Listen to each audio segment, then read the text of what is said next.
Coming to you live from my apartment, it's Rob Has a Podcast. And now, here's an Italian guy who somehow manages to not wear a gold chain all summer long.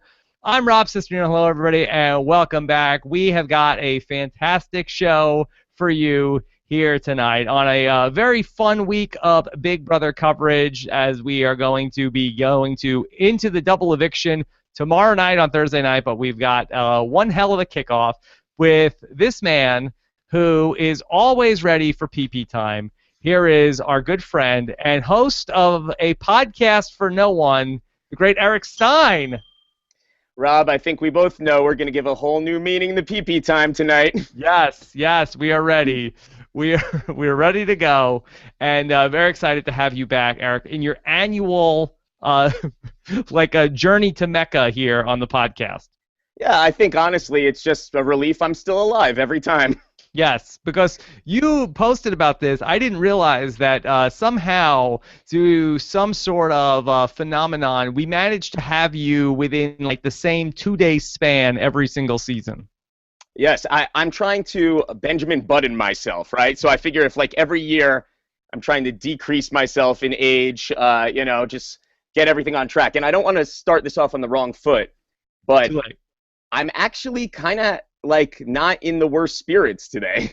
Why? What's going on? Well, I'm just saying I'm pretty happy. I know normally I'm very sullen, self-deprecating, but I feel like we might have a new jolly me tonight, in which case I don't even know what we do with that. Okay. All right. What's the occasion, though? Women. Women. Okay. All right. That lack thereof or a sudden influx?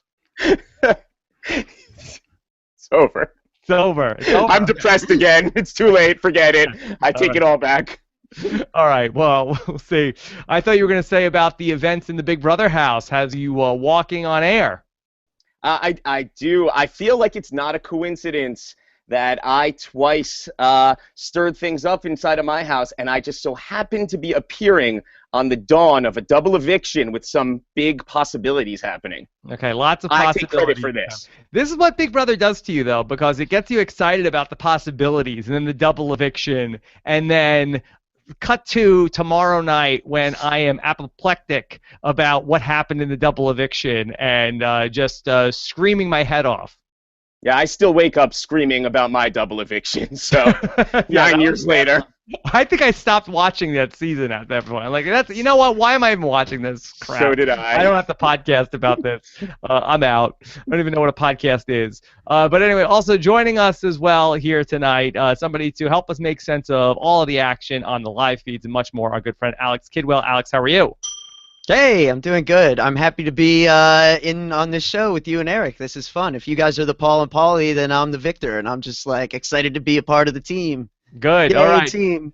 Victor. Gonna come down with a case of PPV tonight. Yeah, PPV. It's happening with the executives. Anyway, I'm very excited to have Eric here. We've got some really fantastic podcasting coming up, not just here tonight, but also tomorrow night. We've got a great guest as well when we talk about the double eviction with a good friend of Eric Stein, Brendan Villegas, and Rachel Riley will join us Thursday night on the podcast. How about that?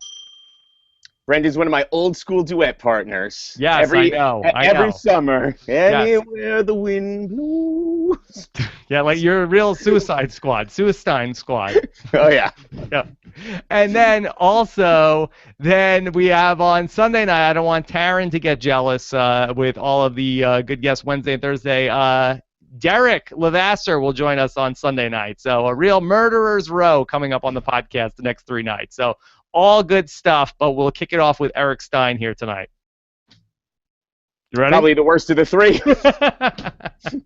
That's why you put me first. I see what's happening now. Yes. You have to you know what? You blew my confidence. My happiness is shot. Let's just go. Get this over with. Yeah. So, all right, let's get into talking about everything. Of course, we're going to take your questions during the show, hashtag RHAP, and then also on our YouTube channel at robiswebsite.com/YouTube. All right, Eric, this season, so much frustration going on in the fan base. This was the season where you joined Twitter so that you could talk about Big Brother 18 and everything that you were working on. Did you feel like that maybe, much like Tony Soprano felt like you got in the game too late? I feel exceedingly confident that I have the lowest number of followers amongst anyone in the BB alum. Yeah, I actually recently was looking at that because I was, I felt like I really got your spirits high when you first got on to Twitter. And I said, this oh, is man, directly Eric, your fault, the whole thing. I said, you're not even going to talk to me. You're going to have, 50,000 followers like it's nothing. Just 6,300 followers for at Eric Stein tweets. Not to mention, you're only 2,000 away from BB9 Delon, dude. So you're really closing in there. He has a good Twitter presence. Don't sell him short. But the truth of the matter is that I was expecting, a little bit of fanfare, a little bit of hate. But what actually happened was no one could give a rat's ass at all. It's like if a young Jew joins Twitter but nobody follows him, did it actually happen, Right. It's like what happens when the hottest reality star from 2007 joins social media's hottest platform of 2009 in 2016? I won a Realitini award, goddammit. Yes, I remember. I was there. Yeah, what is it good for anymore, Yeah, I guess maybe it's time to just retreat to my MySpace account and just call it a day. Shortly before Danny Bonaducci powerbombed Johnny Fairplay straight to hell. Yeah, that ruined my plans for the night. All right, so let's get into the Big Brother 18 of it all, and excited to do that. Okay, Eric, any big thoughts on this season that we've seen so far? Anything that you want to say? And you haven't I know you've been podcasting, but not so much about Big Brother, so I would love to just get your take, big picture, on the season. It's been a complete atrocity. I absolutely despise everything about it. I think there's no one to root for. There's very limited gameplay. The returners were a laughing stock. The whole thing has both mortified me, themselves, and everyone. I have hated every second of it. Wow. Okay. So it's not going well. You are pissed more than friendship? Oh yeah, definitely hashtag pissed here. I don't even get it. I feel like the season was lined up for the women to do well. I feel like we had strong women personalities, some really intelligent women, and it seems like there's some real dolts on the men's side, some real dumbasses. And yet here we are, women fighting over eyebrows and boys and this and that. And once again, we find ourselves back in the detonators, bomb squad, brigade scenario here. And it's tiresome. It really is. And it's like, I don't know what stops this in the game. I don't know what needs to change. But, man, I'm sick of it. And I feel like the main problem is no one has any respect for themselves. Everyone's perfectly fine finishing in 8th, 9th, 10th place. Nobody's willing to make moves. Victor gets evicted, crawls right back to the people who evicted him. Bridget loses her ally, crawls right into power. The ultimate theme of this season is if you can't beat them, join them. But guess what? When you join them as number 9 on their totem pole. It's not like you're suddenly number 3 on their totem pole. And that's not the way to win the game. You need to actually do something if you want to win the game. And I don't understand the complacency of just sitting there and, as Enzo would say, letting death take you. And I feel like we have 90% of the cast, one by one, letting death take them. Yet, Eric, despite all this, we had the news recently that Big Brother was going to be back this fall on CBS All Access for what we presume to be Big Brother 19. But news came down today, big news indeed, that Big Brother has been renewed for 2 more iterations through the following 2 summers. That means that sometime in the second week of August in 2017 and 2018, you and I will be back here once again. Don't count your chickens before they're hatched. Yes.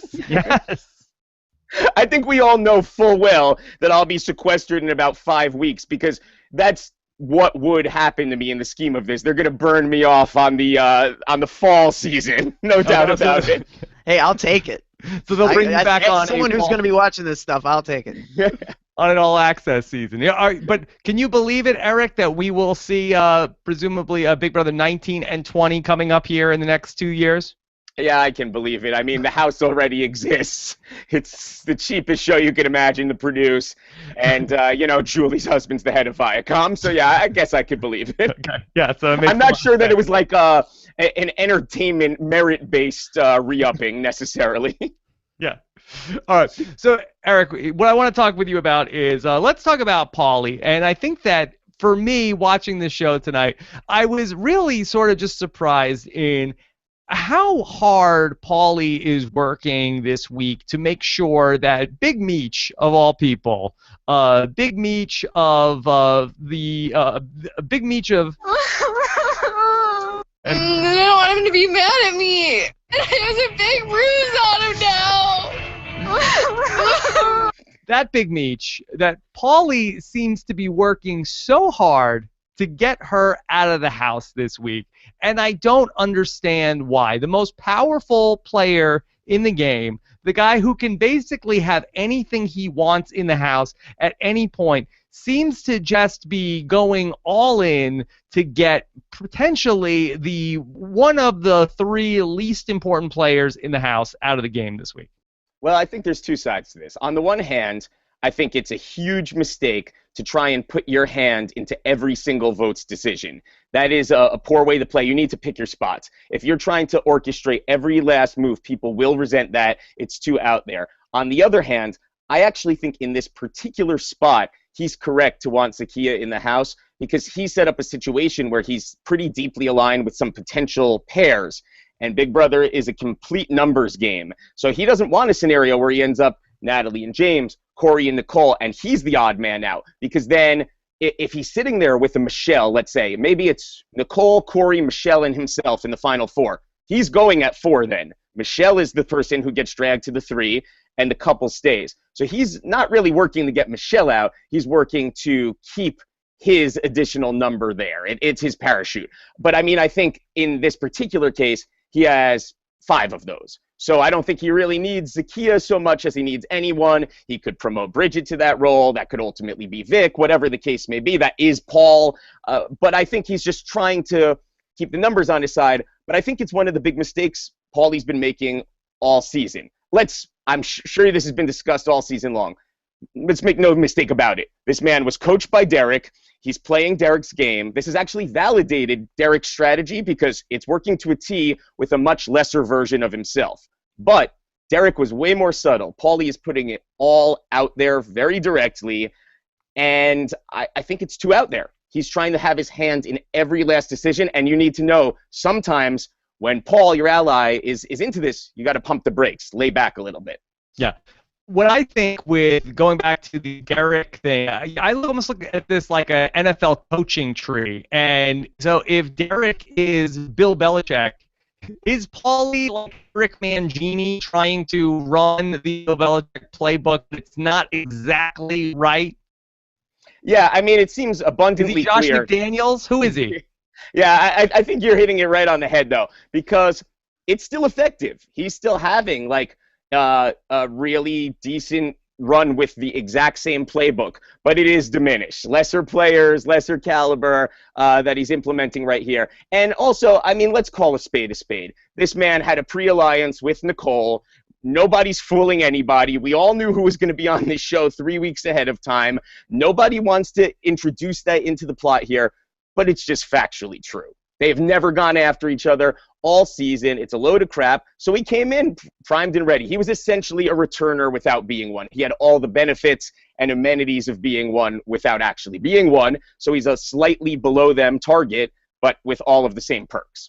But what I don't understand with Paulie, it just seemed like it was so easy. It was all on the table a week ago when we were all depressed about how this season is going to go, that it was just going to be the guys were just going to bro down. And it seemed like it was really that between PP, Victor, Corey. They were just going to make this run. They were just going to vote out all of the women in the house. And it seemed like that Paulie unnecessarily is complicating this week by trying to push out his number one ally in Paul and alienating him to keep Zakiya in the house. Why not just go for that end run, that straight shot of keep all the women, keep all the guys in the house, beat Kim Spradlin, and go back to the original plan of stick with that group that's your own gender and just make that run to the house, to the end? Because he's a bad player. That's the correct thing to do if you're him, because he's the only one who benefits from it. I mean, he's the one who sits next to anyone and wins in the end. That's great for him. In Sunday's episode, when we have Vic saying, oh, Paul and Paulie are my perfect final three because we're comp beasts, it's like, no, your perfect final three is someone you might have a snowball's chance in hell of beating. He's going to sit next to Paulie and lose 9-0. So it shows the people they're playing with have no sense of what's going on around them. So this is a huge misfire on his behalf. He needed to, like I said, even if it's not best for his game, this is one to lay back on. And he asserted himself, and it's ruffling feathers unnecessarily. To me, it just seems like that he has hedged so hard on both fronts, where he's sort of like saying to the guys like that, you know, he's not 100% down with it. Like it just seems like he's being sort of sketch with them. But then with Zakiya as well, he's really not being all in with her either, saying like, hey, trust me on this, like it's you and me to the end. Like he's sort of like being like sort of like half in with her as well. Don't you feel like he needs to like really inspire confidence in one of the two sides that he's playing? I think he's overextended. I think that's really what it comes down to. He was in with everyone, but when you control the house so outwardly and so openly from day one, that's sort of maybe like an Amanda Zuckerman situation. Paulie has the chops to play this game. He has all the skills you need. He's physical, he's social, he's got it. He's very arrogant, very overconfident, and he's too far out there. Derek, nobody was ever onto him like this. He was letting every Caleb, Cody, and Frankie think they were calling the shots all season long, whereas Paulie is saying, no, guys, I'm calling the shots. What did he said it in the DR the night, right? He said, I'll decide what we're going to do, a.k.a. what I'm going to tell us to do. That says all you need to know about Paulie's game, and after a while, yeah, it works, especially when things are going to the groupthink. As soon as you start doing things a little bit selfishly, then people start going, hey, wait a minute. How come just exactly what Paul said. How come last week we did what was best for you, and this week we do what's best for you? What week do we do what's best for me? I thought this was a give and take, buddy. What about in terms of this veto tonight, where I was actually very surprised when I read during the week that Paulie wanted to win this veto. It seems like a real no-win situation as well for him to not only be in this veto competition, but to win it and then hold that power and then not use it on Zakiya. It just seems like that was another situation where I feel like that the better play would have been to not get involved with having that necklace around your neck at any point. Do you agree with that, or do you feel like it's better to win the competition and then at least control the power of it not being used? No, 100% he should have left it out on the kitchen counter and just been done with it. This was not the time for these type of shenanigans. I thought it made him look really unreliable as an ally. Everybody knows that he has some situation with Z, so this is not the time, like, oh, I'll play for you, this and that. It makes you look like a scumbag. And you know what? You start thinking to yourself, he's thinking, oh, it's okay, the guys are cool because I wouldn't do it to the guys. What the guys are actually thinking is, hey, he told her he was going to play for her, didn't do it. What happens when it's time to play for me? I mean, just he's tipped his hand too much. It also, I think, is that he can't not have the power. I just feel like that he has a hard time just like deferring to anybody on the decision, letting anybody win the veto. It seems like that he is just too much of a control freak when it comes down to this alliance structure, and he's not willing to let anybody else call the shot even for one round. Another thing is this game has gotten long. There's a lot of people left. So being the Don of the mafiosa here, as he's trying to do, this is way too early for this stuff. That's the person who's going to get offed. You know, you want to be third in this alliance. You want to be fifth, but with some other friends, some wiggle room in this. He has got this all wrong. And it looked for a really long time like he might run this to the finish line, but it really feels like the house of cards is already starting to crumble, and there's a hell of a lot of game left for that to be happening. Yeah, but even oh, sorry, I was just gonna say, I think there's definitely a confirmation bias element too, where it's like he asserts some influence, Frank goes home. He asserts a little more influence, he's able to get Devon out of the house. So if you're gonna see results from what you keep doing, then you're gonna repeat those behaviors without realizing that they compound on themselves in other people's eyes. Yeah. So the interesting thing I thought that we ended up seeing was that Paulie ends up starting to work with James as opposed to Paul, which is really, you know, we had PP for so long. They're still talking about PP, but he ends up going to work with James potentially to turn to him to be able to get a big niche out. Eric, help me make sense of trying to broker this deal outside of your closest allies with somebody who's maybe your fourth or fifth best ally in the house for the sake of taking out Big Meech. Well, it's twofold. One, he thinks he's bulletproof, so he thinks he can do whatever he wants and ultimately will get his way. And the second is that in any Big Brother dynamic, there's the decision makers and the lemmings. And we all know James is a follower. He's not a decision maker. And it seems like Paul may actually have some degree of a brain for himself. It might not be leading him necessarily in the right way at all times, but he's open to possibilities. In this house, you basically had Day, Frank, and Paulie calling every single shot so far. And I always wondered to myself, as a player, again, self-respect, how do you sit there and get told what to do when it's not in your best interest? How, if you're Bridget, do you run an HOH that sends home Bronte? It makes no sense to me how you end up in this position. Do what's best for you. And Paulie he's the lone obvious decision maker left, and I think he is not clued into the fact that it doesn't work that way. You can't just decide to the end and write yourself the check. You need to at least acquiesce in certain situations, and I think he was blind to this. So I think he thought, I've been calling the shots so far, and I'm going to keep calling the shots. All right, well, let's talk about Zakiya and her role in all of this, Eric. What's been your reaction to watching Zakiya this summer? Because it seems like no matter what Paulie does, she never ultimately says, you know what, this guy I think maybe is not having my best interests in the top of mind. Exceedingly pathetic. I mean, no, it's so bad. It really is. It feels to me like she really could have been a player. And listen, I was in a showmance. You're there for 3 months' time. You're locked in a house. There's a ton of good-looking people there. I'm not faulting anyone. You have nothing to do but get to know each other. I am faulting you for letting it completely cloud your judgment and sanity, and it become the focal point of things, and that's why you're targeting people, and you're following them around for attention. Why do you need the validation? Like, I hate the fact they're all going to their boss and asking for permission to leave work early today. I mean, listen, if I'm going to clock out, I'm going to just go. I don't need his permission. And it's sad, really. It really is sad to me that, I'm sorry, I'm going to be harsh here. There's no reason for a smart, attractive, thoroughly stellar woman to feel the need to seek validation from this guy, especially inside of the scope of a game for $500,000. And we've seen it, Bridget with Frank. We've seen it in several other dynamics in the house this season.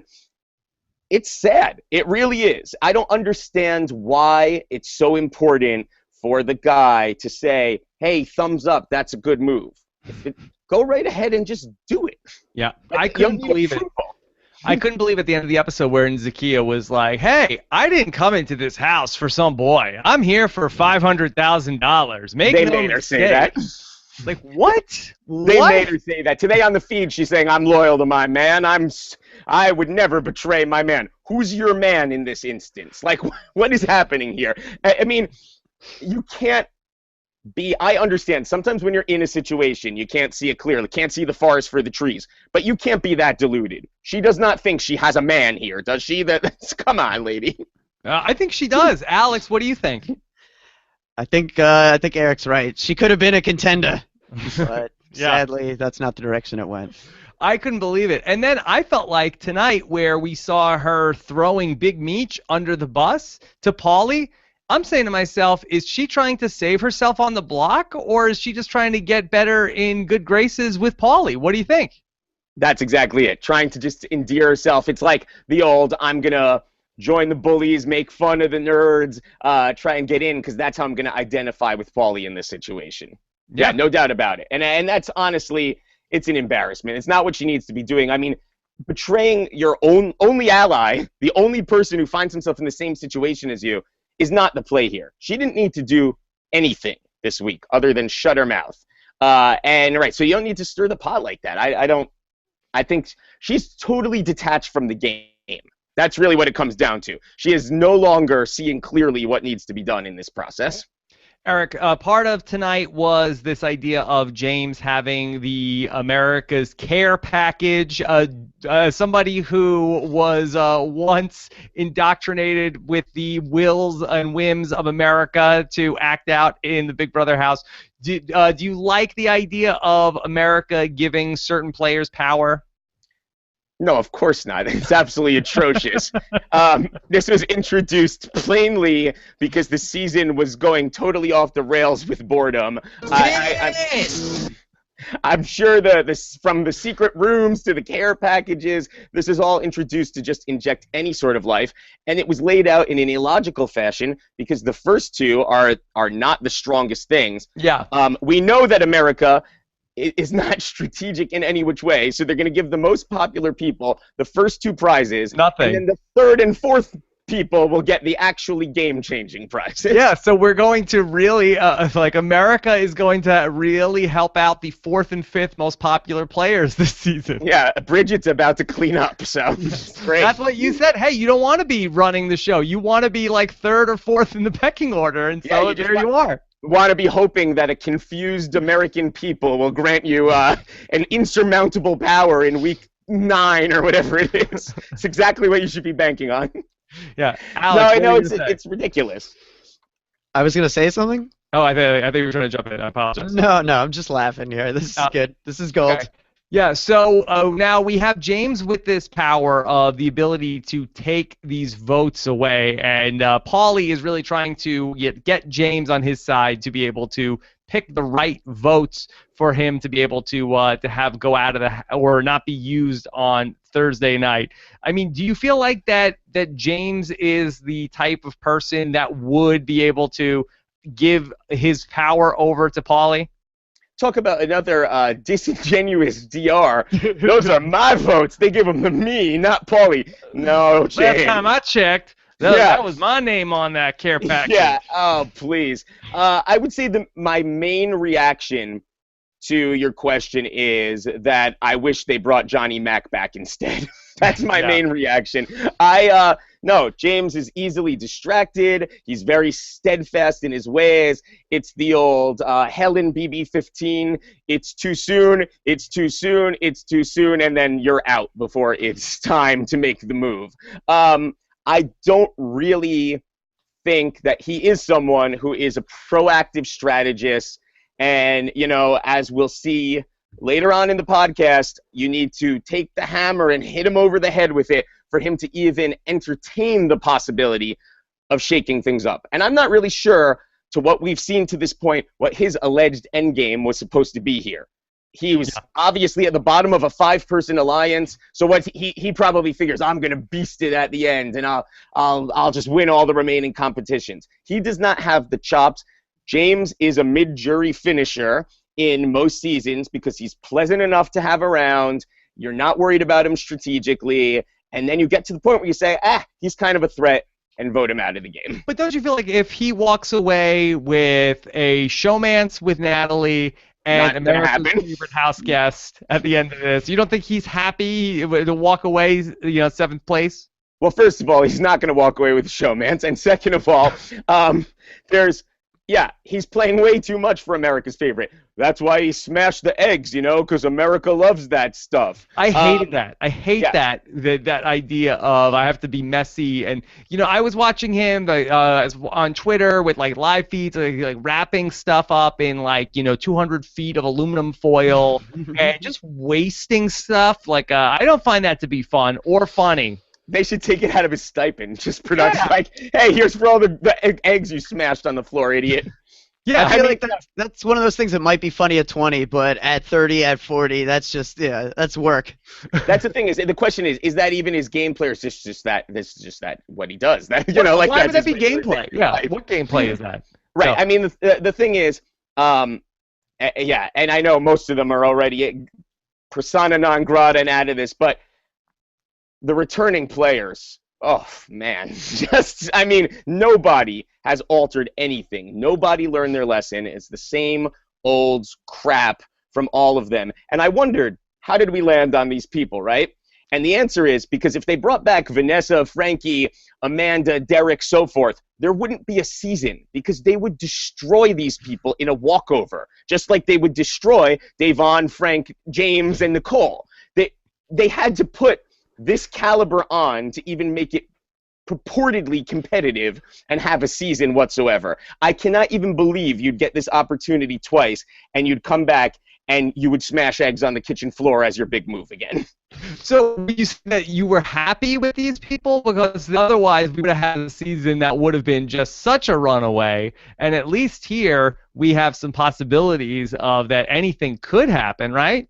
I think it's pretty clear Big Brother's not interested in crowning the all-time great Big Brother strategist. Most of the very best players of the last decade have not and probably will not ever step foot inside of this house again, whereas people who were evicted numerous times and out in week 3 are back to repeat the same mistakes of the past. And this is a totally unrelated tangent to anything we're talking about, but now I'm riled up. Okay. So good. The Tiffany Frank Davon dynamic is Big Brother 101 for all future players. If you obsessively target someone as the demise to your game, it becomes a self-fulfilling prophecy, and it actually will be the demise to your game as they all go out in succession. Good. You accomplished what you were going out for. It's the ultimate, I won the battle, not the war. They completely lost the script, and if those 3 morons could have just played together like they intended to in the first place, they would all still be there, and they'd all be in complete control of the game,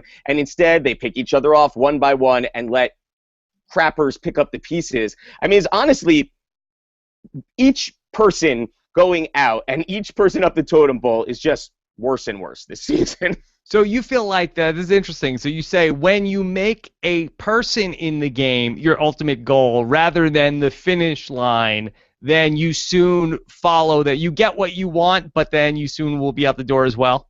100%, because they're going to have Look at you. Their lemmings who are going to either fight back and come after you. They're their cronies and their sidekicks. Or you've taken yourself out of the rest of the groupthink because your only focus has been that. Or you made such a spectacle of yourself in the last 2 weeks trying to make this happen that you alienated yourself in that way or made yourself an outspoken person or did what Paulie's doing now. Davon spent 3 weeks. We need to get this one. We need to get this one. We need to get this one. Okay, you got your wish twice. The third time, I'm not going to give you your wish again.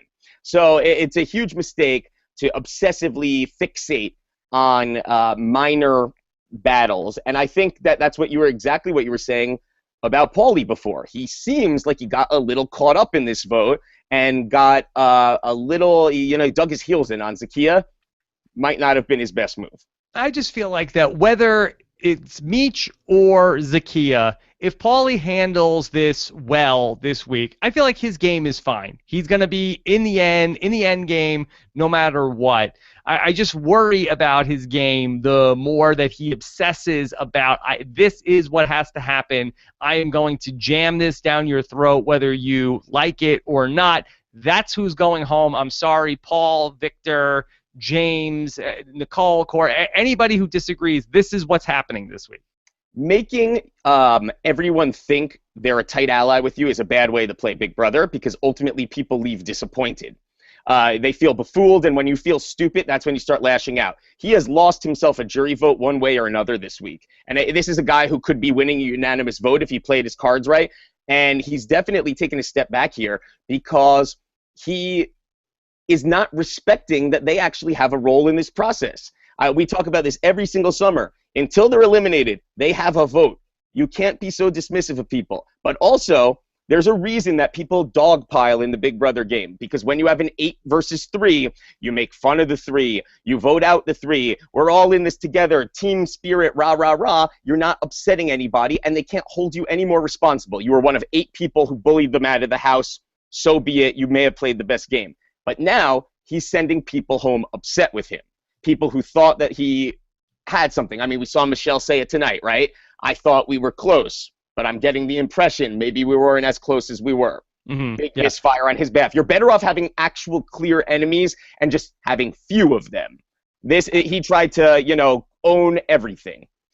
Alex, going back to last week, who was really the architect of the plan that we need to get Michelle and Zakiya to vote to keep Dave on last week so that they will be the new people to go up on the block? Pretty much Paulie. Yeah.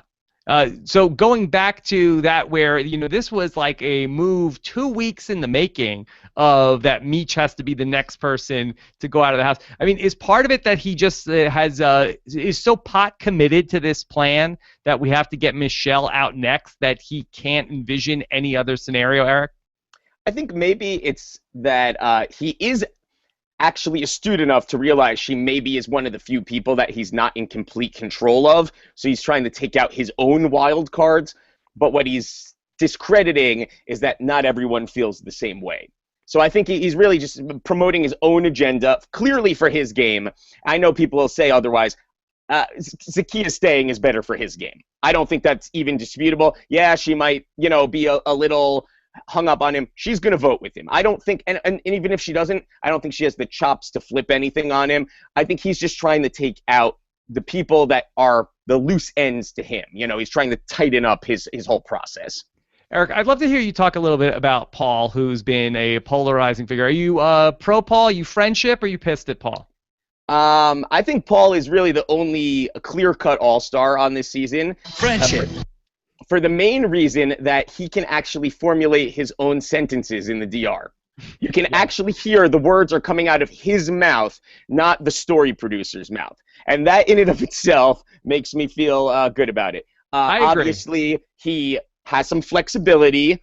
I think he plays better from an underdog spot. He's a little less abrasive. When he's in a position of power, he runs away with it a little bit.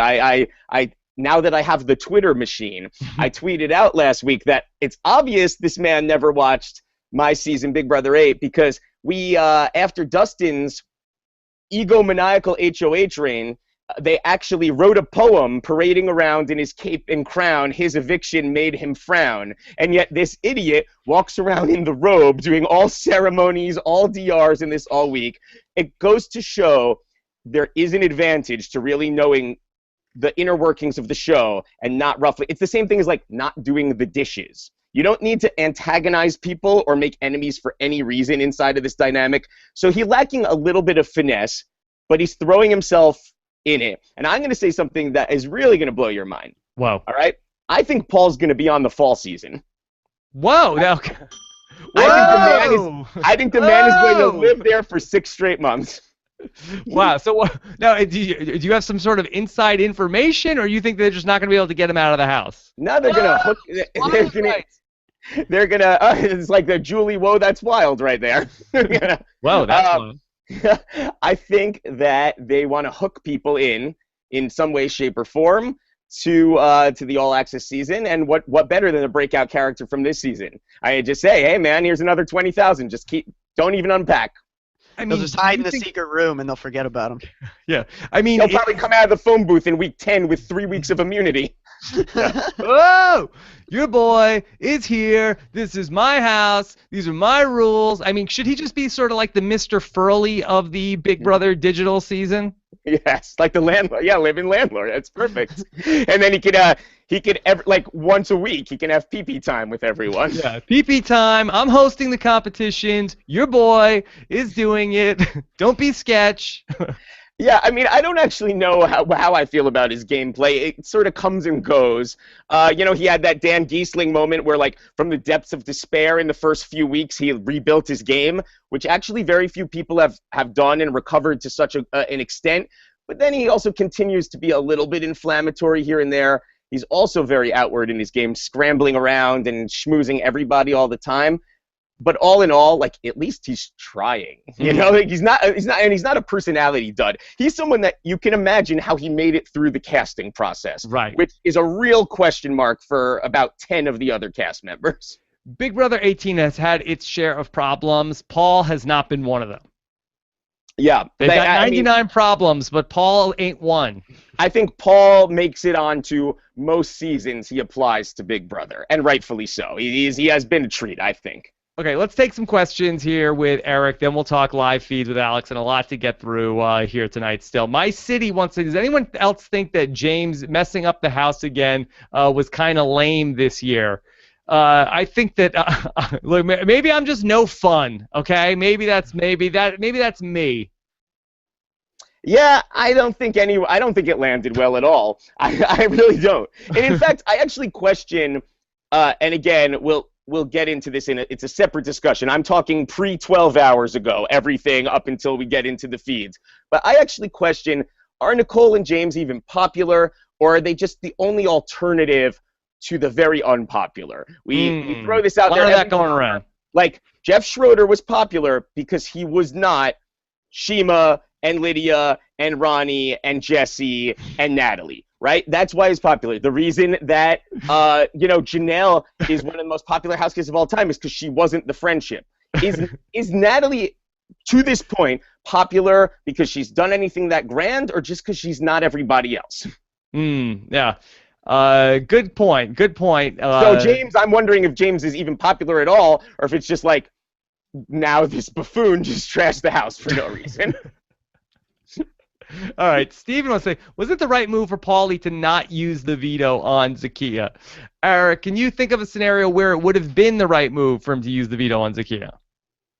Well, I think he kind of put himself in that situation, as you alluded to. He should have just not won the veto. This was not the place for him to interject himself at all, because once he wins it, it does kind of look sketch to not use it. Sketch! And it's very interesting that Zakiya's theoretically picking up on this in the DR and so forth. Like, he thinks he's very suave and pulling a fast one on everyone, but yet it seems like they're actually kind of onto him now. Like, he's tipping his hand. He gets very uncomfortable when he's doing something that, like, he is showing his hand. He's not very good at lying, actually. Yeah. He was saying to her when she was like, you're going to use the veto on me, right? And he's like, yeah, if I'm being honest, when I'm playing chess, sometimes the king needs to move, and then I expose my queen, and I leave it open so you think you can get me, and then... You know your boy's got to be Italian, because all he's doing is rocking gold chains this summer. Oh! How great would it have been if Zakiya's like, what the fuck are you talking about? Can you just speak in plain English? What are you trying to say to me? Yeah. Like, stop shucking and jiving, making all this shit up. Just tell me, what are you going to do, man? You walk into this mess in the Calafieri house, you're getting a butt whooping by Mama C. Oh, Mama C is going to give you a butt whooping. What do you think about that, Mama C? You couldn't let me win that for my kids, you son of a bitch? Oh, yeah, baby. At least he stopped saying his own. He's cut back his own last name by 50% in the more recent episodes, like the first 3 episodes. Yeah. You thought it was the Kennedys. It's unbelievable the amount of name dropping he was doing. I did not know they were the first family. Yeah, they are. The first family of Big Brother. All right. I'm still waiting for, when is your brother going to play in a Big Brother season? Oh, I think the Steins are pretty much out. My brother Eric, that if he was here, he would have said that, hey, I'm wearing all the Jewish stars this summer in the house. I'm going to bar mitzvah the competition. Shouldn't have underestimated that Stein social game. Yeah, exactly. Not surprisingly, I found myself in a showmance, even though I'm married with multiple kids. Yeah. Not good. Not good at all. All right. This is from Percy Jackson fan 42. Eric, if you were in the house, how would you go about taking out Paulie? Have you given any thought to this? Yeah, you need to realign. We talk about this all the time with Big Brother and Survivor. It's not going to work in the current power structure that we've seen up to this point. So you need to get new allies because you need to actually have the votes on your side. You can go after him and you put him up, and it's going to be a failed attempt. The last thing you want to do is put him up next to Corey. Someone uses the veto. Nicole goes home. They're all still sitting there. That's a disaster. You need to have the vote secured, and the only way to do that is totally flip it. I think one example of what we saw was Big Brother 10, when Dan, Memphis, Keisha, and Rennie sort of made a loose alliance of convenience, of common goals to reshake up the house, and it was about midway through the game. And yeah, they were like aligned, but they were working towards like separate but equal goals, sort of. And I think that that's something you need to do here. You know, people have similar enemies, you know, make allies ultimately. So I think you just need to say the people. And I don't understand why this sentence is so hard for people to say. Did you come here to write Paulie a check for $500,000 or to try and win it yourself? That should be enough to shake somebody out of the stupor they're in. And also, another thing is, if your game is blowing up, if you're a Michelle and you're in a bad situation or whatever, you go out to the backyard and you call this out. Hey guys, so I know you have an alliance of 8 right now. What happens at that point? Who are the top 3? Who are the top 4? Who's going to the end of this game? Do you all think you are? Because I have news for you. 8 people don't make it to the end of the game. You need to start putting his game completely on blast, undermining him every step of the way until whatever loose scraps you can get as votes come together to have enough to make the power play.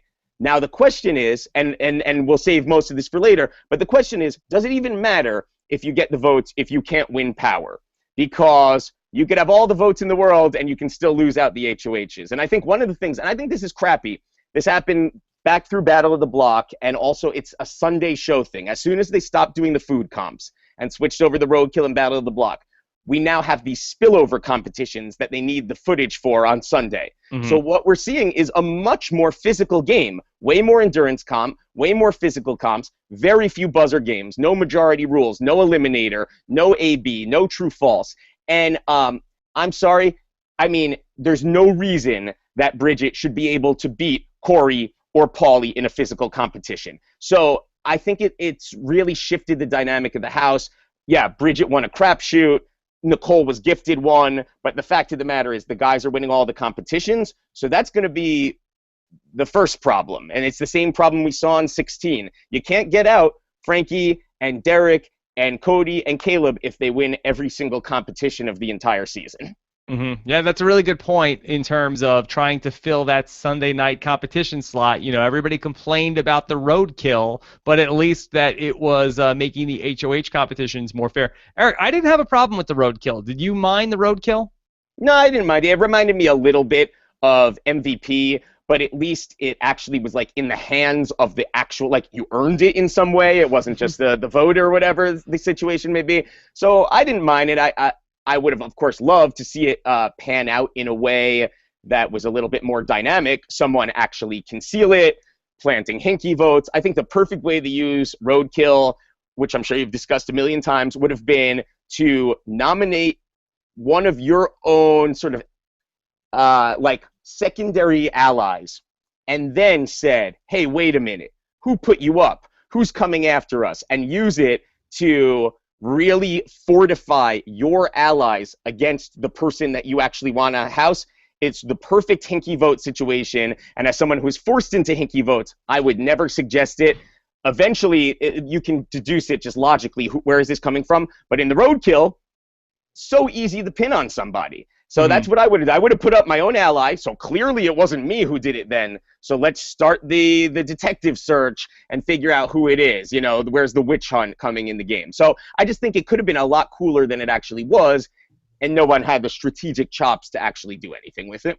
Okay, let me take another question or two, and then we got to talk about the live feeds to get ready for this double eviction for Thursday. This is from Nick2S. So the show didn't mention the round-trip ticket for the second episode in a row. Is that a sign? Eric, do you think that Big Brother is either lulling us to sleep, or they know that either Meech or Zakiya doesn't have the round-trip ticket, so they're not even going to bother with that as a plot point this week?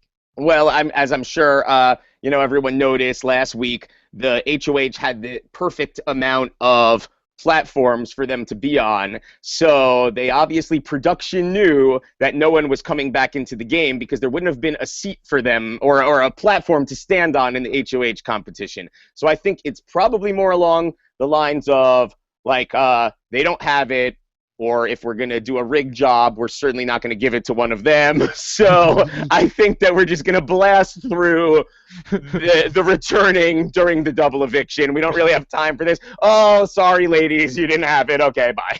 Yeah. So you think that when if Big Meech goes out on Thursday, that they're just gonna Julie Chen's gonna sit down there? Yeah, we don't have time for that. You don't have it. Let's just just like sorry, lady. You're good. It's a no-go. We know what's in the envelope. No need. It's the old Shima, no need to sit down here. They just say to me, no need to open the ticket. Just keep it moving. Keep moving. All right. One more and then live feeds. John Clark, couldn't they just hack this challenge by hiding their envelope inside of the hamster tunnel or even the Paris room? Eric, any thoughts on the old hide and go veto?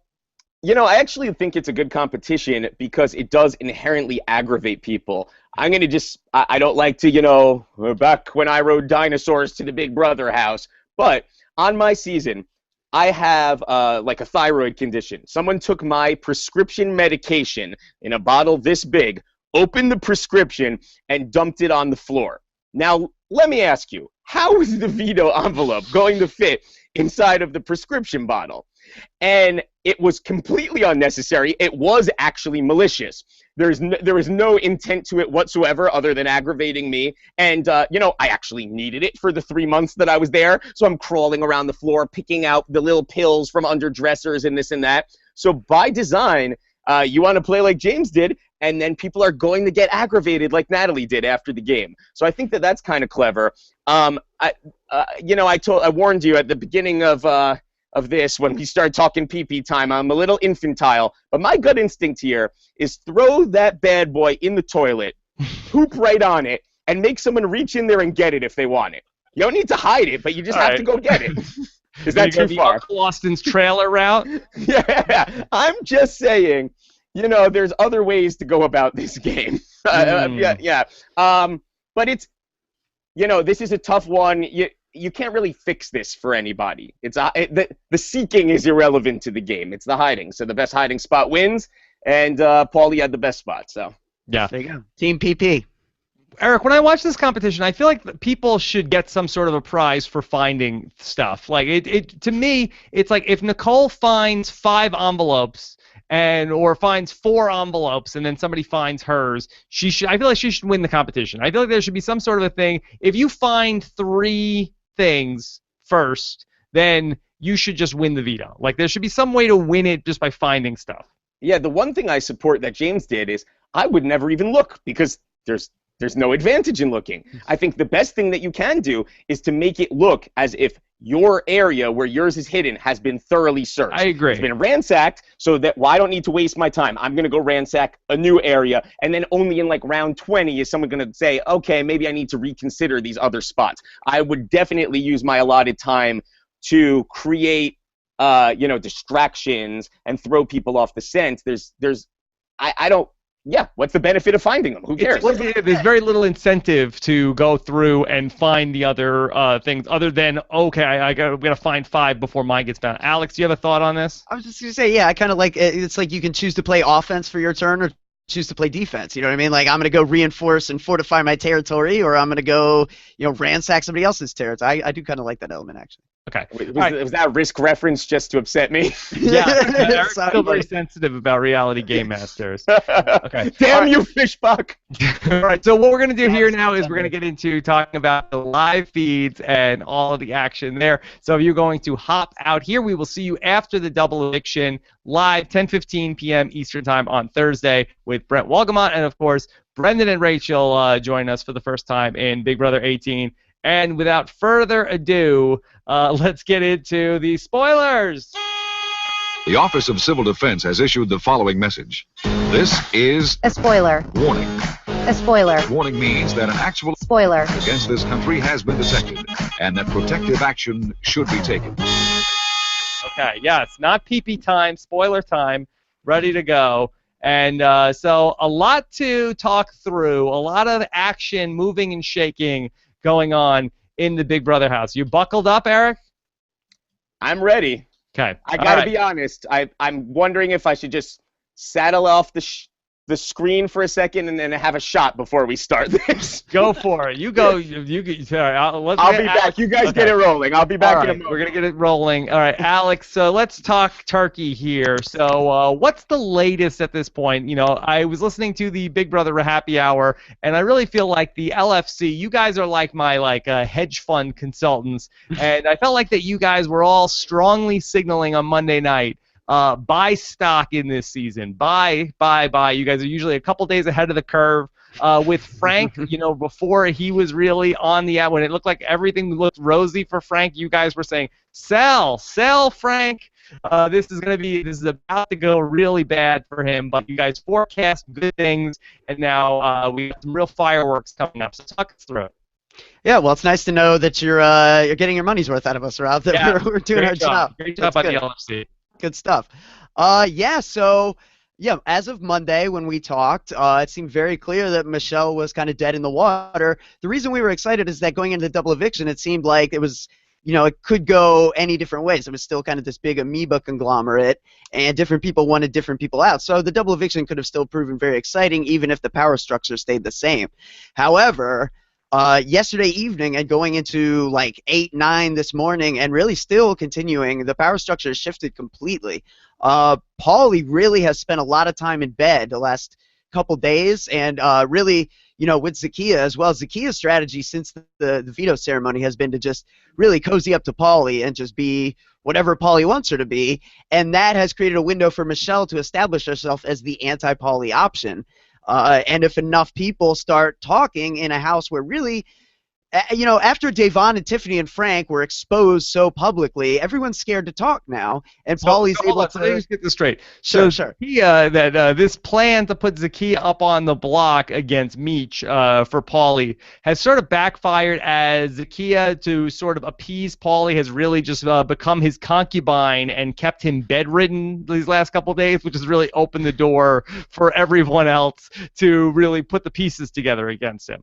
Exactly, to compare notes, yeah. And, you know, one thing that was important was Michelle was willing to swallow her pride and go to Bridget, who she hasn't been willing to really talk to all game. And even more credit to Bridget, who was not only willing to listen to Michelle when she has no reason to, now that Michelle's on her way out, but also was willing to, you know, take what Michelle said and process it and compare it to what she was seeing and realize that it made a lot of sense.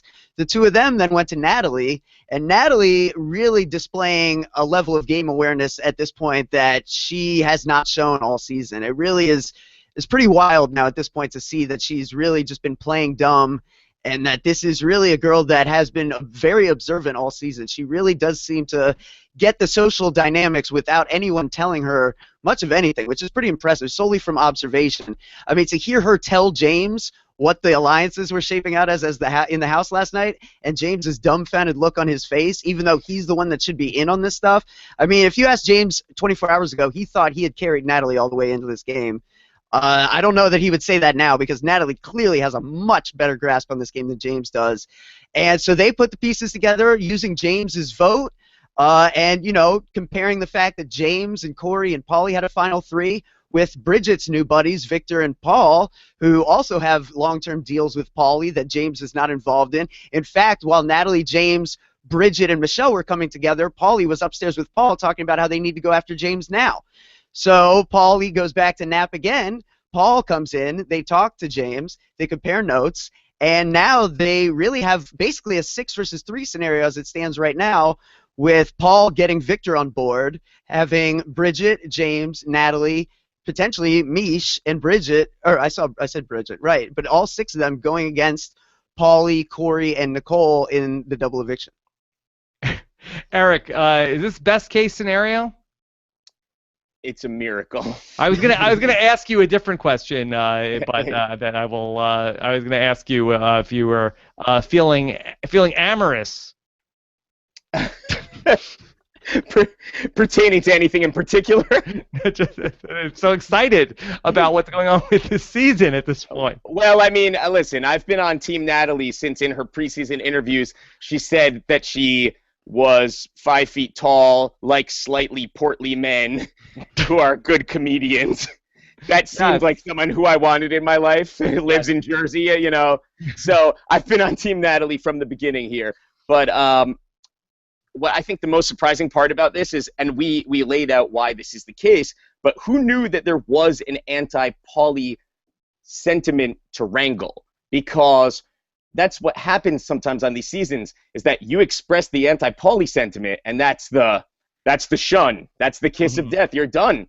And as it so turns out, what really do Bridget and Natalie and Michelle have to lose in this situation? So that allows people to start talking. But I didn't know that this dynamic existed. I thought this was the dynamic where you talk about it and then Bridget scurries right back to him and just tells him.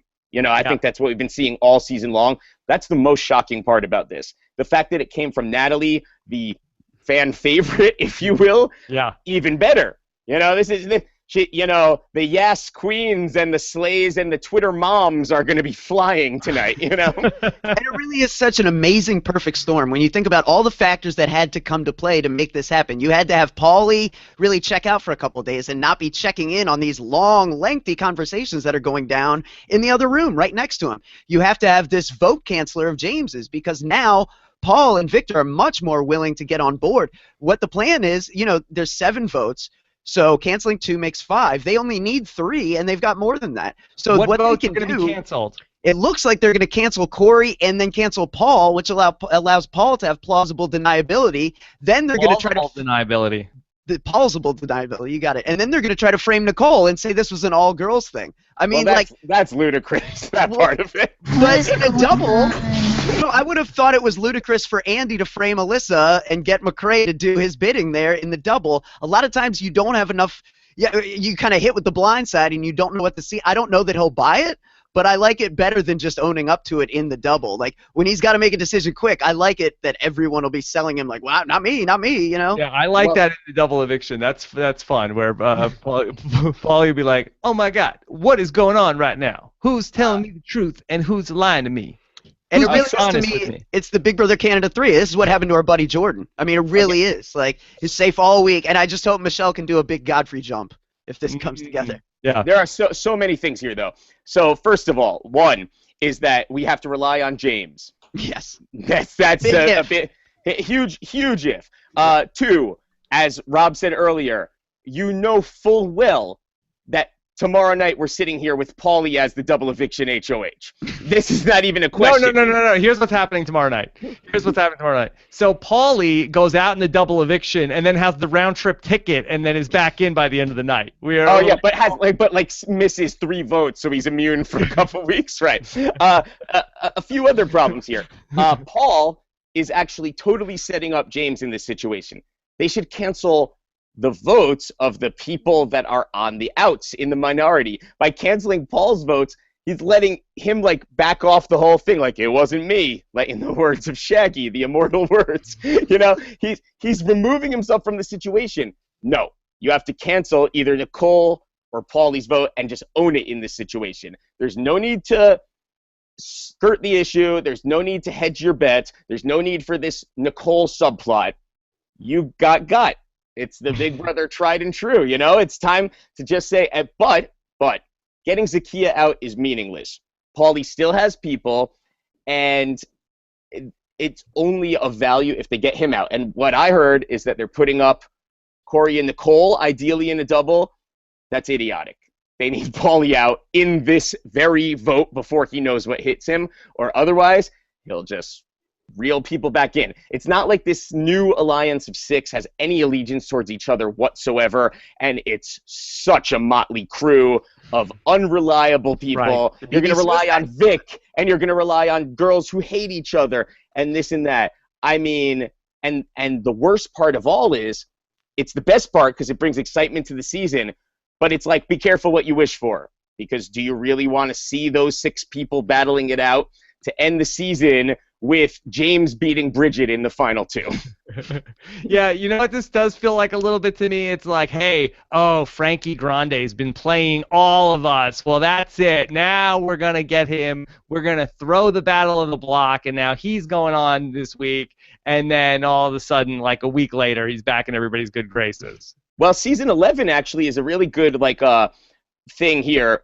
The cliques, the teams, very similar to this. And what you had is Jesse and Jeff and Russell and Ronnie and all these huge characters go home, and there was sort of like the misfits left at the end. You know, you ended up with Jordan and Natalie and Michelle in your final 4. And is that what we're headed towards if we have a flip here? You know, are we going to be in a final 4 of Bridget, Victor, who's a returning player? You guys know how I feel about casting votes for a returning player to win the game. Totally unacceptable. James, who did absolutely nothing and got dragged along. I mean, what are we looking at if this actually goes off? And can any of Corey, Nicole, or Paulie work themselves back into the good graces of the game once everything is like, you know, if you survive the double, can they like reassimilate themselves? It's going to be especially tough for Nicole, who really has made an enemy out of Natalie the last few days with just random comments and just kind of distancing herself. It seems to be like more just kind of like jealousy than anything else, I think, like just from my perspective. I don't really get what's been going on from following the feeds online. So, Alex, first of all, what is with this beef between Paulie and Natalie that I keep reading about, where he keeps like talking about her as sort of like, you know, typical Jersey girl, that she's a classic Jersey girl. I know Jersey girls, and she is so Jersey. Yeah, well, it's super elaborate, and it goes back to, you know, the fact that they have the same social circle. So he thinks he knows her, and obviously he's stereotyping, and it's not very cool. But, yeah, he's saying that to James in a context where basically Natalie, in her pitch to James, and this is another reason why this plan seems to be working out, is that you've got Natalie very gung-ho about him. She said multiple times, I said I was going to make jury, and now I'm going to play to win. I want to make big moves. And James would not, he's not the kind of player that would go for this, but because Natalie is so adamant about it, he really does seem to be going for it more. But yeah, I mean, he, after one of the reasons Natalie gave James as to why this kind of needs to happen is that Paulie is blatantly disrespectful to him, and one of the examples she gave is that Paulie will openly hit on her and like has offered to go on a date with her after the show, and will like talk about her butt. I think there's some truth to it. Like, there's definitely, and some of it was probably before James and Natalie were really close. I mean, remember, Natalie was in a showmance with Victor the first week, so there was definitely a period here where that was like okay to say, and it wouldn't have upset James. But when James then goes and tells Paulie, and that's when everyone on the feeds was just like, like, is he going to tell him about the plan? Luckily, he didn't spill the plan. But he did tell Paulie that Natalie is saying this stuff, to which Paulie immediately freaked out, said, oh, like, this is what Jersey girls do. This is why you don't need to. This is why I told you Southern boys always get chewed up and spit out by Jersey girls. And then he went and had a conversation with Paul where he basically said, like, I was thinking Natalie could be our Victoria and we could take it really far, but now I'm thinking she needs to go next. Yeah. That was James's doing, where James has considered himself Natalie's savior in this game all season. Really, the only time she gets into danger is when James runs his mouth. It's pretty funny. Now, also, is Paulie telling people that Natalie hit on him also? Yeah, I think like at point. Well, he definitely implies that like whatever flirting was going on was more on her end, and she can't resist that Cali Fury charm. Oh, yeah, and it should be noted that. This Danny Zuko, Kanicki, and Betty Rizzo here. Yeah. She's not the type of girl I'm about to bring home to Mama C. She'd take her over my knee and slap her. Oh, this is a look at me, I'm Sandra D in the making right here. Now I'm dropping musical references. But it's pretty crazy how this girl was like seemingly on defense for like 50-some days, and now right now as we speak, Natalie is on the feeds poisoning Zakiya against Paulie, and Zakiya is sobbing.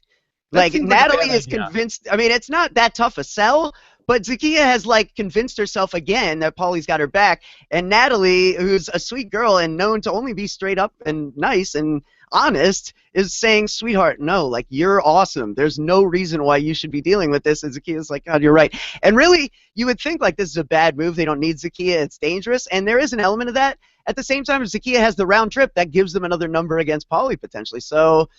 Very interesting. Natalie's going to work here. It's just it's not what I thought we would get at this point in the season. Eric, how about this for our worst case scenario? Paulie wins HOH, Natalie goes home in the double eviction. I think it's a legitimate possibility. So let's say either the plan fails and Zakiya just outright stays, or it goes through and he wins. Who are the targets? Bridget and Natalie and James, right? Those are the targets. He still you've still got Meech, like, you know, blasting him everywhere. She's like saying, "I'll continue to be the anti-Paulie, like I'll be vocal about it." Like, but what does it matter? Does she have any word in the house? Like, the thing is, right? There are only certain people who curry favor. So the fact of the matter is, getting Zakiya out is meaningless here. Getting Paulie out means something. And wanting someone out and getting them out are two completely different things. You need to actually have this as a tight unit. Does Paul really want him out? Does Victor really want him out? And when he's up on the block against someone who's not of value to their game, even in a double, even with this plan in place, is that the way they're going to vote? Or are they leading them on? And then they're going to actually just vote out Bridget, who's sitting next to, you know, Paulie as a pawn in this situation. I think there is a little bit of an element of fan fiction of Natalie's a boss bitch right this second, because anyone doing anything we're looking for anything. So, yeah, right. really. But I think we need to hedge our bets a little bit until we see this enacted in some which way that's actually of value. And just now I'm rewinding about 5 minutes here, but in terms of these petty fights Nicole's been in with Natalie and this and that, I gotta say, and I'm sure every single one of my Big Brother friends has told me that Nicole is great in real life. I think she'd be a friend of mine in real life. Mm-hmm. In the game, she is really not sitting right with me. She registers to me as the poorest of poor woman's Britneys, and Britney twice got played out badly by her alliance. I mean, this is the ultimate, and I'm going to crawl up the butt of a group of guys to protect me and die while I'm up there. And I think it's gross. I really don't. I do not like it. She has an okay social game, but does she? Because she's not really seeing the bigger picture. She's just cute and friendly, and she has around. Might be a lovely person. She has no game whatsoever to speak of. She's really loses the script here, and it's 2 times. I mean, we can see the evidence. 1 time, fluke. 2nd time, she's just trying to ride it to the end. It's like, you just actually see, if we're in an alternate universe, Enzo sitting her down. This is my 3rd Enzo name drop. And saying... Wait, what are you, his publicist? I was at a barbecue with him over the weekend. It might be just like an inception in my mind. But nonetheless... Inception. Yeah, exactly. Fedora or no fedora? There are none, actually. No, I don't think so. Maybe a baseball hat. But anyway, nonetheless, you see him saying, Nicole... We're the brigade. We've done this all season. It's happening again. Oh my gosh. And I think she has what she has coming to her. I really do. She's very well situated in this game to have made true course correction on her game, and yet she finds herself in the exact same scenario. And in fact, didn't she go home in the double, or Hayden went home in the double, right? Yeah. So she finds herself in the exact same situation, possibly blindsided again, possibly on the outs of the situation. And why? To what end, really, here? And for Corey, what? It's like, this is not a showmance. This is not like they're going to be like Corey and Nicole calendars coming out for 2017. Does he not telling her that? Does he not have the best edit in show history? The man has not uttered one funny word all season, yet he's getting the comedian's edit with his music and slow-mo. Like, guess what?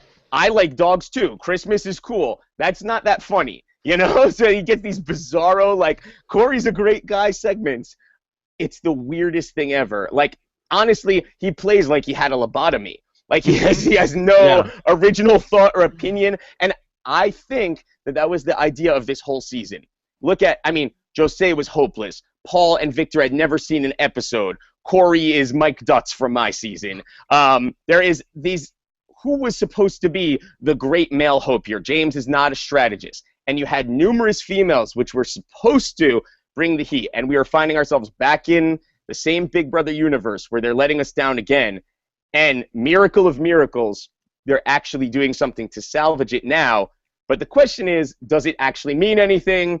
Or does Corey just win HOH and Paulie win HOH? Or even Paul win HOH and then just put two of the girls right back up again? Yeah, well, little did we know. The one thing I should point out is that Paul got Victor on board with the plan all by himself. And that was a one-on-one conversation. So to me, that said a lot, that Paul is, at least for now, really buying. I think the fact that James informed him about the final three with Paulie and Corey, and then, Meech had some information. I think that's part of why Paulie was scared, is she did know a little bit from, early season about where bodies were buried, and she was able to tell Paul, look, when you were running and, doing stuff they were telling you to do to, expose Frank, we were laughing at you when you would leave the room, openly mocking you. Paulie said you were his dog, and he would just pet you, and, and it really did seem to resonate with Paul.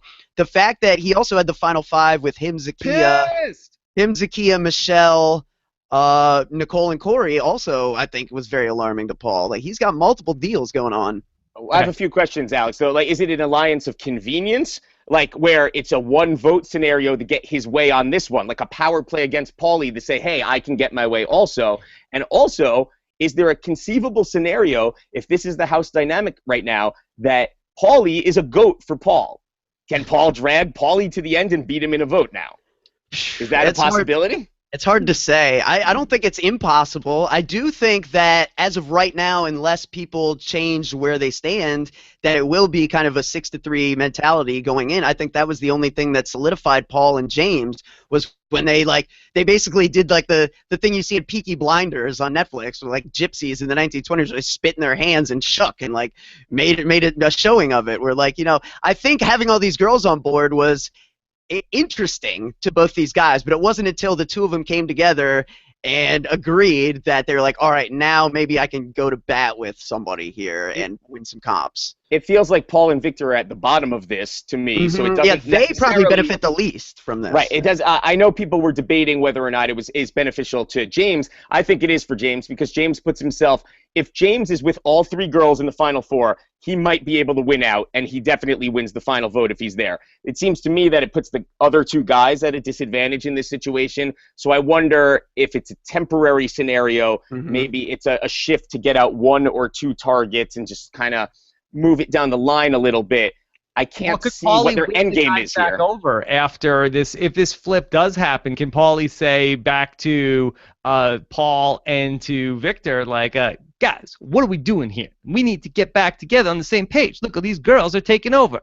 Yeah, I mean, definitely if they cut out his legs from under him, I could see how he then becomes an appealing option again to those guys, especially to Victor, who, I mean, he's going with Paul's plan clearly. He was all on board with final three, Paulie, Paul, and Victor. Today, it's funny, last night Bridget came to him with information. He wasn't really listening. Today, Paul comes to him with the exact same information, but just says it in Victor speak, right? Where he's just like, dude, we're getting boned. It's sketch. And Victor's like, oh, we're getting boned? All right. I'm on board. It's just absurd how you have to speak it the right way. You can't just say it. It has to be presented in a certain manner as well, Okay. Let's go back to Alex earlier today, put together a chart of what was going on in the house. Let's take a look at what Alex put together. And Eric, I described this to you before we started as sort of something that you might see on the wall on a bulletin board in a serial killer's apartment after they arrest him and come in and investigate this. So, Alex, for the people listening to the podcast, can you talk us through what you put together here? Sure. So this is basically I guess you call it Paulie's web of lies in a sense. This is where relationships are tethered currently. As you can see, you've got kind of a wagon wheel around Paulie, and then you've kind of got this external situation developing where you've got the second coming of the Spy Girls now, with Michelle taking the place of Bronte, who are going to try to come in like Daenerys Targaryen and break the wheel. Yeah. She's gonna break the wheel. I did like the Natalie as Daenerys Targaryen of Big Brother 18. I think that is very fitting. All right, so here we have. So it's interesting that you have all the people that are 2 degrees away from Paulie and Michelle 3 degrees away from him. Those people are all plotting together with these other people that are on the outside, with Zakiya, Nicole, and Corey being the only people that are isolated away from that other group. But I just think that it's such a real threat that if Paulie doesn't go home, everybody's feeling good and, excited about this, but if he doesn't go home in the double eviction, I just see these guys reconnecting like Voltron, Eric Stein. I 100% agree. The thing is, the double eviction is the time. I think we've seen this many, many times. I do not mean for this to sound self-congratulatory in any way, but often one of the really strong players of the season goes home in a double eviction because there's not the time to deal with it.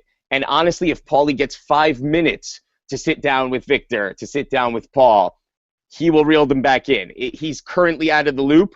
If he survives tomorrow night, he's back in the loop. And honestly, what does he care if he loses Corey? If he loses Nicole, even better. If he wins HOH and sends James out, even better. It's what I kept saying. There's a big difference between wanting someone out and getting them out. Do these people have their shit together enough to win HOH, win the veto, put him on the block, and cast those votes to get him out tomorrow night? No. Yeah. All right. Well, I'm very excited to see how this all is going to play out. Of course, tomorrow night is the double eviction. We don't normally do this on the podcast, but I have a sneak preview from tomorrow night's show coming up here for you guys here tonight.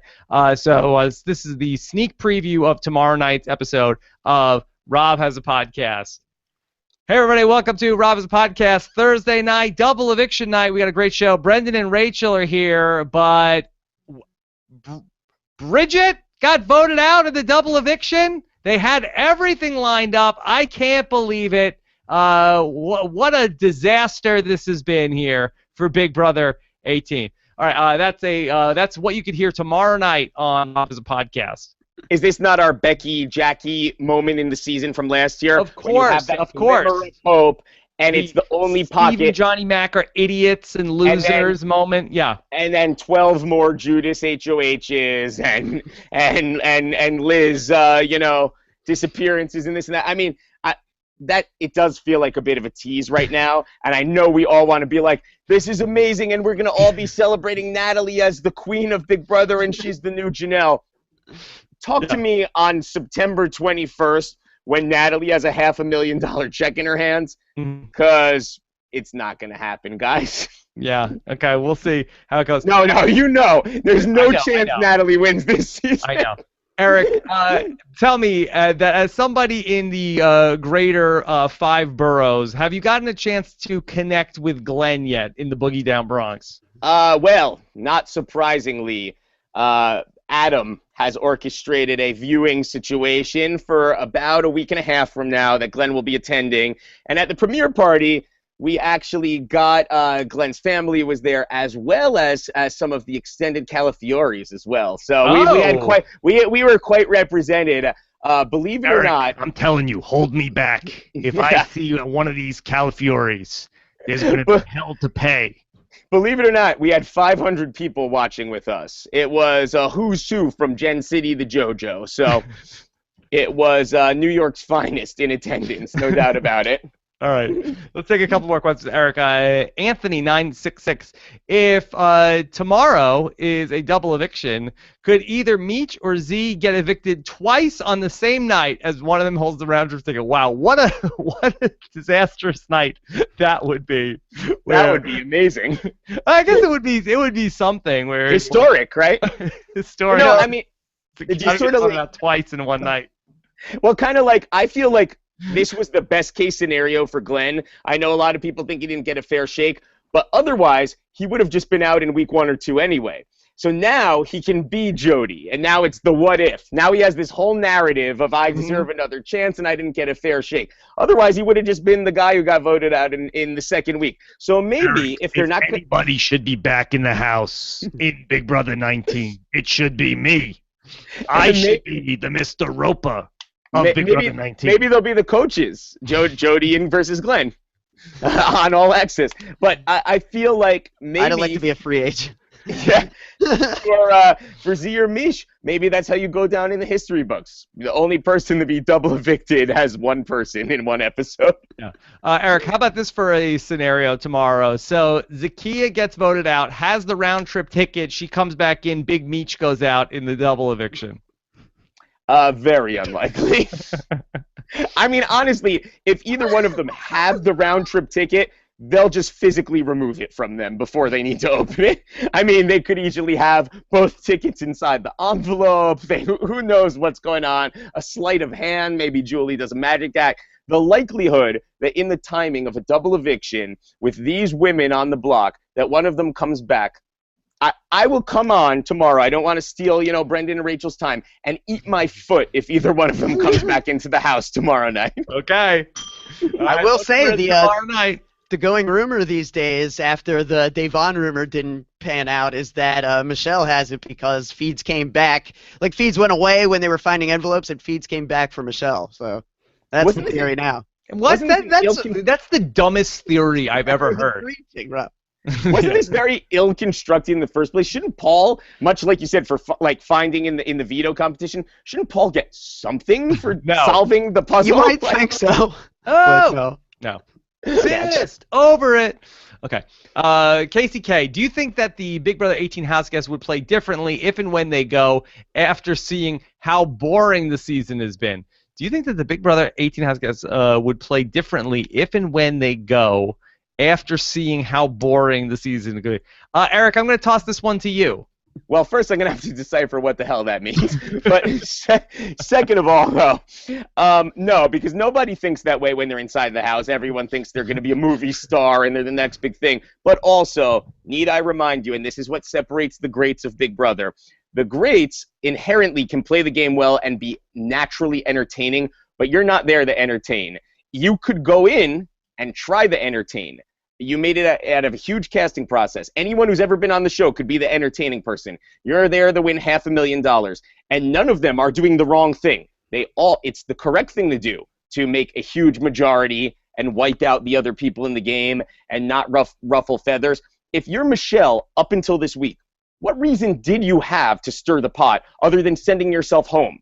Mm-hmm. So I don't feel like you're concerned about boredom in the house or how the entertainment. You think we all have big personalities, we're all fun, we're having showmances, this is great. But the fact of the matter is, even if I 100% knew I was dead last in popularity and I was boring everyone to tears, who gives a crap? I'm there to win $500,000. Yeah.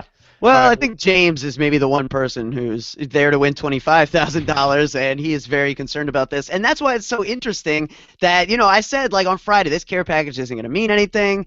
It happens to be on the 1 week in the one set of hands where, yeah, like, that is a selling point that, like, in James, like, that James keeps coming back to. The two things that make James, that he keeps bringing up that make him want to do this: A, Zakiya threw his clothes that were hanging up on the floor during the veto comp, and he's very mad about that.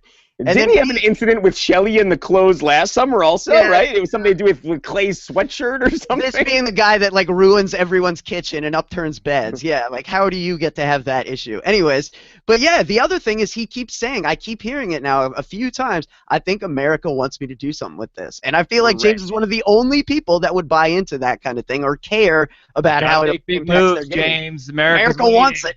What I'm the gonna hell? call this out. Could you imagine if you were on, if you're Vanessa, and you have to watch James and Devon play again after you decimated them? If you are Frankie and Derek and Cody, and here's Nicole back doing the exact same scenario you did to them, I can't even imagine how this has to eat away at you as these people do it. And you know what? I liked Frank in this game. I liked what he brought to the game. He's the only one for me that was a true all-star. But need I remind us, Frank also should have gone home in week 1. They voted out Kara to go after Dan. Then he had his eviction canceled. He never had his footing in that, and he never had his footing in this either. So, I mean, I feel like they were asking for it this season. They brought these people here, and James is doing exactly what we all knew he was going to do. I knew I had some point in there somewhere. I knew we were talking about something about a returning person. And yeah, here we are again with James concerned about the same stuff again as someone who was completely ruined by the whims of America. Playing for America is the plainly stupidest thing you could ever conceivably do in this situation. Play for anyone but America. Belize, Canada, Mexico, you know, your mother, your showmance, yourself. Do not play to the whims of America. America has no idea what in Sam hell they're talking about. Okay, all right, and one last question. Ron Chan wants to say, Eric, I'm planning to vote for Glenn from the Boogie Down Bronx as America's favorite player. Is this the correct choice? No, the correct choice would be someone who actually has a chance to win. I've been pitching my vote for America's favorite player, Mr. Jenkins, Bridget's pet basil plant. Yeah. All right, something happening there. It probably has more traction, honestly. I do Real think, dark horse. Yeah. You know, we have that message board, podcast, Twitter, super fans, and I know there's going to be that Glenn traction.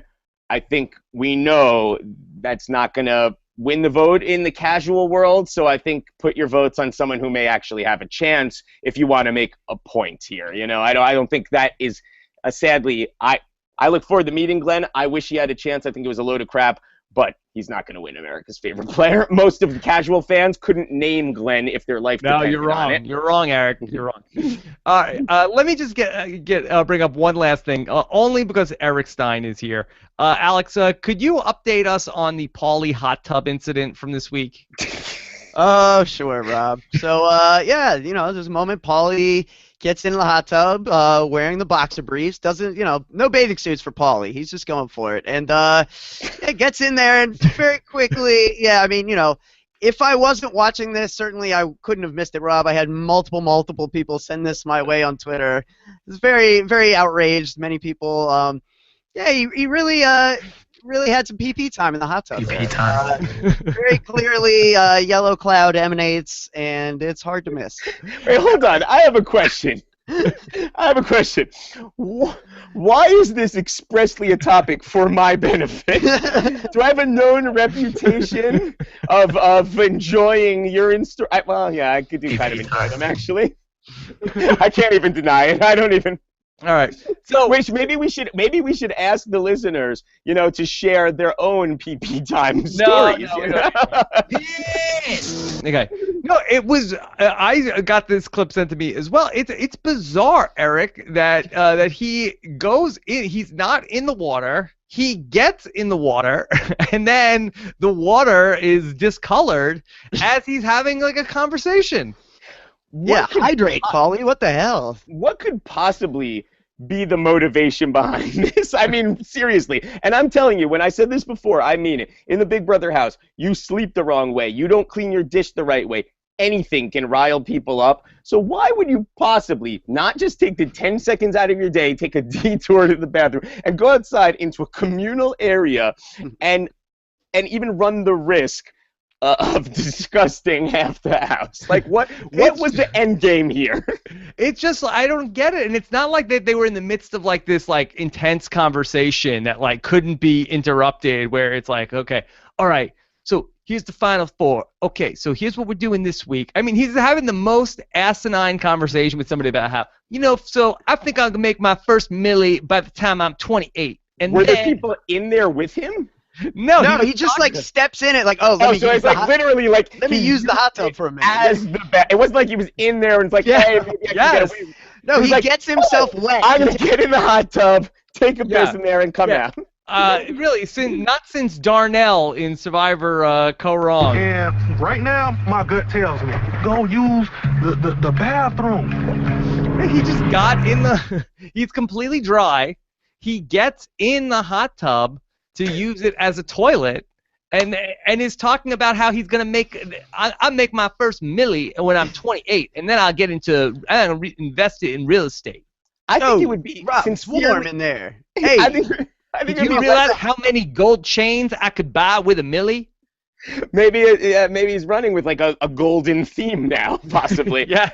I think it would have been actually less offensive if he literally exposed himself and just went on the floor, because at least there aren't other people trying to enjoy that area. Is this some sort of bizarre territory marking? Like, he's like trying to send a message like, I own this hot tub, I own this house, I'm gonna go pee time anywhere I want. Like, next he's gonna go in someone's bed, the refrigerator, like in the HOH floor, like it's just like, this is what I do now. It's pee time all the time. Hey, maybe tomorrow I'll leave a present for Mish inside her pillowcase. Oh, wait, hold on a second. Is Cody selling hashtag pee time T-shirts? Because maybe he's trying to get over the catchphrase. Yeah, that's it. It's like, if you thought it was pee time before, now it's really pee time, if I'm being honest. Okay. You know what? I take it all back. You were right for bringing this up with me. I couldn't be happier. But I wouldn't have brought this up with Brent Shaw or anything like that. Okay. All right. So here we are. Eric Stein at Eric Stein tweets. Let's get him at least to 7,000 followers on Twitter. Make America's player great again, please, everybody. Can we? Don't you think this is actually the ultimate outcome, that after so much hemming and hawing for all these years, it's like the most deflating, least significant event in Twitter history, right? Like, honestly, I would rather it if I lost another 500 tonight. Let's just call a spade, no one cares. Yeah, it might have been the Helen thing where you waited, and then it was too late and you're gone. Or maybe I just don't have like the 85,000, egg followers that I didn't pay for, like the other Big Brother contestants. Are you implying the other Big Brother contestants? Because I actually had the same thought. I said, you know what? Let me think about this. Because why doesn't Eric have as many Twitter followers as the other Big Brother house guests? Several reasons. Did perhaps all the other Big Brother people, are they buying fake followers? And I said, because they're all sort of like 85,000, 100,000. But then I sort of looked through it, and I'm like, well, did Johnny Mac buy fake? I don't think so. Like, is Steve buying fake followers? I don't think so. I went to a concert with Johnny Mac. I was his personal photographer. Mm-hmm. I probably took 200 photos for Johnny Mac. I was not in any of them.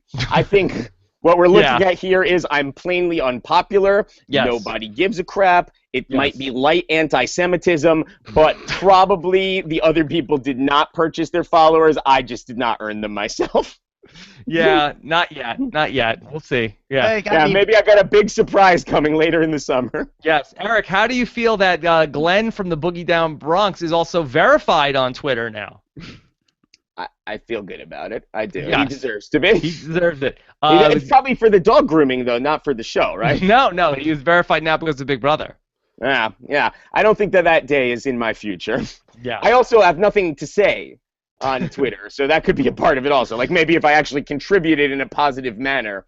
I became so overwhelmed within like 24 hours that I actually had to private message both Rob and Jordan saying that I feel like Twitter is a haven for unfunny people trying to be funny. It was really upsetting me for like the first 48 hours, and then no one contacted anymore. So then, like, for the rest of time, I was upset about that. Like, I want to go back to the days when unfunny people would send me unfunny messages. Now just like Michelle, I'm gonna fake cry to get the attention later tonight. Yeah. So Eric, you also have your podcast that you started recently, a podcast for no one, with your co-host Mike Stern. It was a very accidental situation. We were miserably depressed over the 4th of July weekend. We had no friends. We did have a $15 recorder. So we basically spoke to ourselves and inadvertently recorded it. Then unbeknownst to me, he posted it.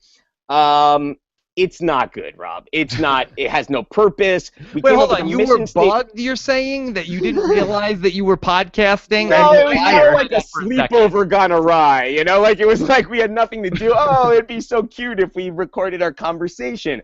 But the problem is there was no format. There was no purpose. It was literally incoherent rambling. And then I didn't really never cross my mind that, like, if someone was going to sample it out, that's what they would listen to, the first one. So really, like, maybe now, like, we've done 4, maybe the 4th one, if you were to check it out, is the one to listen to, except our mission statement is to try and alienate listeners and not acquire them. So I really shouldn't even be plugging this here. We shouldn't even discuss this situation. It's basically, like I said earlier, but much about my Twitter followers, this is the podcast that is asking if 2 complete idiots talk to themselves, accidentally record it, post it online with no idea what a podcast is, no website, no advertising, and no purpose, and nobody listens to it.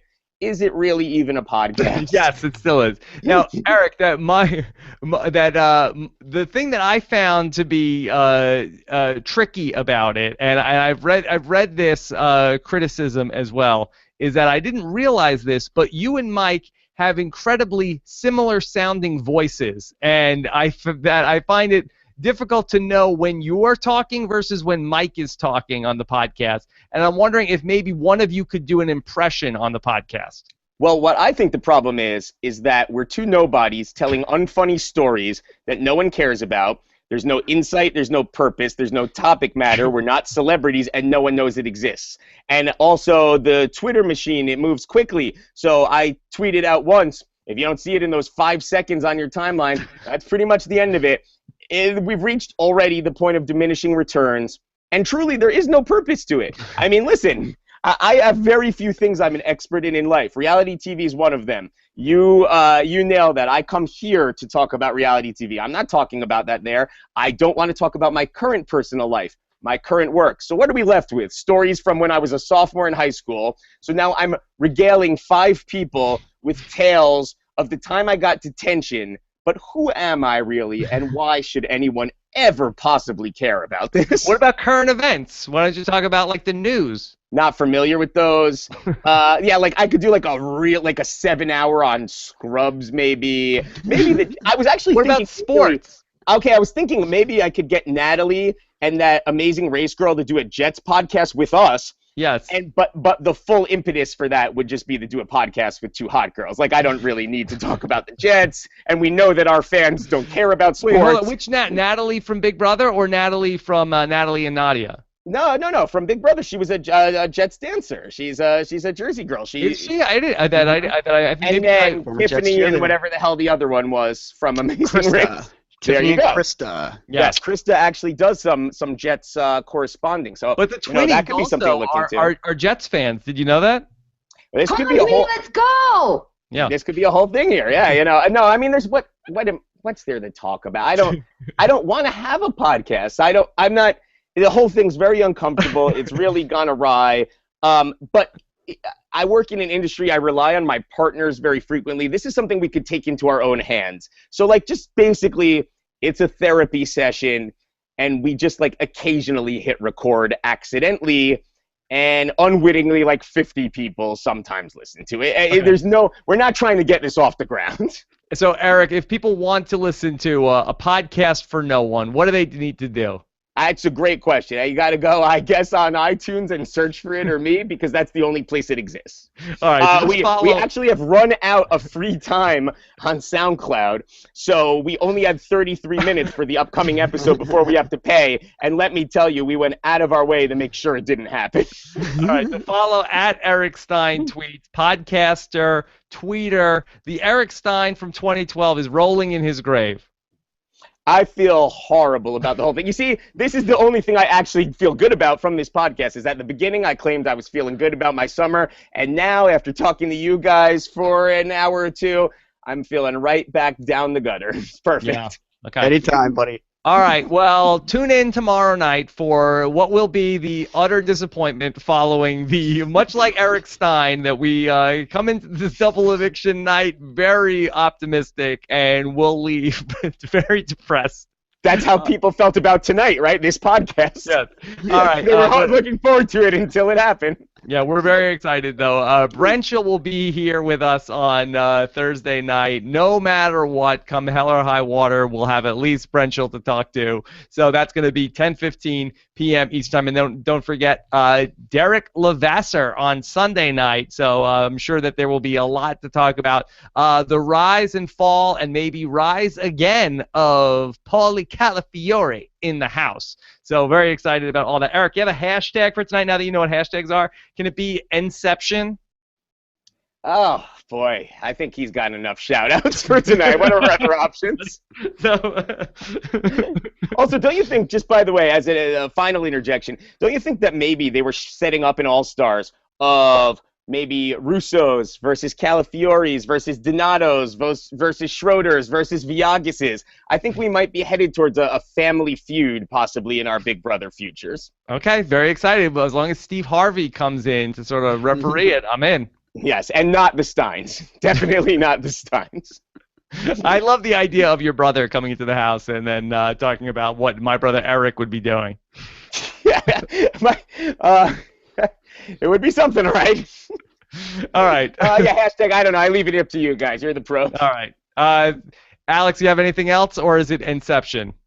Whatever you want. All right, Inception it is. So there you go. All right, great stuff. So much fun, Eric. We could do another 10 hours easily, but at some point, Scott St. Pierre is going to give us the RHAP up sign to wind this thing down. So great stuff. At Eric Stein Tweets. Alex, thank you as well. Great job with your diagram. I'm sure Alex will send you a copy if you want at Alex Kidwell. And we'll be back on Thursday night for more BB18 with Brendan and Rachel. Take care, everybody.